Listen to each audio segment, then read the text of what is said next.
In the Factor Flashback segment tonight, Planned Parenthood tries to silence an employee who had a change of heart about abortion. Abby Johnson, the former director of Planned Parenthood in Bryan, Texas, had a conversion and came to believe that her pro-choice position was wrong. But Planned Parenthood tried to prevent her from speaking out. Bill spoke with Ms. Johnson when a judge lifted the gag order against her.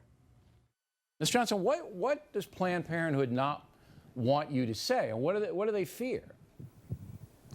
I think that they are nervous that I am going to continue to speak out and tell people that their business model has changed and that, you know, this prevention that they preach about maybe is not really what Planned Parenthood is all about, and that with the downward economy, they are really trying to increase their abortion numbers because that is the most lucrative part of their business. Now, do you believe that based upon what you saw in Bryan, Texas? Do you believe that Planned Parenthood is an abortion mill trying to profit off that?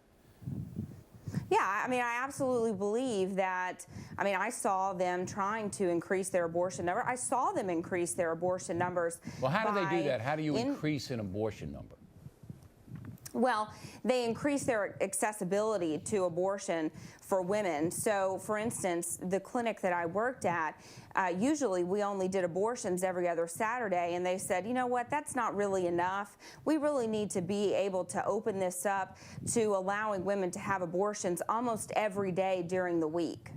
Okay. Now, your conversion from pro-abortion person to pro-life person, how did that happen? Well, I actually saw an ultrasound-guided abortion procedure, which is not very common in large abortion facilities like Planned Parenthood. They're a more lengthy procedure, but I did actually get to see an ultrasound-guided procedure, and what I saw on the screen was a 13-week baby fighting for its life. And instantly you said, this is wrong, I shouldn't be at Planned Parenthood, I should be pro-life? That happened instantly? Well, what I saw was this baby fighting, and I had flashes in my head of my own daughter. I remembered having an ultrasound at 12 weeks with my own daughter, and I just was thinking, what am I doing? I was thinking, you know, I've never seen this before, and Planned Parenthood really tries to instill in their employees and the women that are coming in for abortions that this is not a baby, that this is just a mass of cells. You know, don't say baby in the clinic. Don't say baby to the women coming in for an abortion. And so you begin to believe that. You begin to believe that it's not a life. Mr. Carney, the court case that temporarily prevented Ms. Johnson from speaking about Planned Parenthood was pretty intense. I mean, they went after Abby pretty hard, did they not?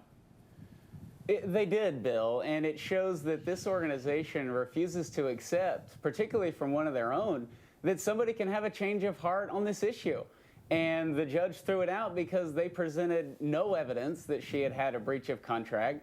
She simply saw a baby fight for its life, only to obviously lose that fight before her eyes, and she changed her position. And she came to 40 Days for Life and knew that we would be accepting of her. We hold vigils across the country for people obviously having abortions, but also the people who work in this industry. And she trusted that. She was confident in it. And Planned Parenthood refuses to accept that. Well, obviously, it's a very emotional issue. Now, in your experience, do you demonize women who have abortions, Mr. Carney? Do you guys do that kind of stuff? Because that really makes Americans uncomfortable. Right, and this is a peaceful effort. This is why we're there, obviously, for the women who are going into the clinics for abortions, and we're also there for women who work in this industry. Abby is actually the 26th abortion clinic worker who has approached us after her clinic was the site of one of our vigils. They left that industry.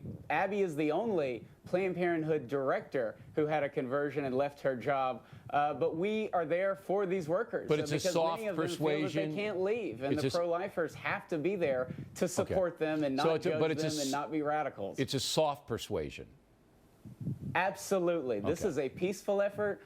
It's not violent. It's approachable. And Abby's case proves that because she felt the warmth of the people out there, and that's why she left that industry and had somewhere to go. All right.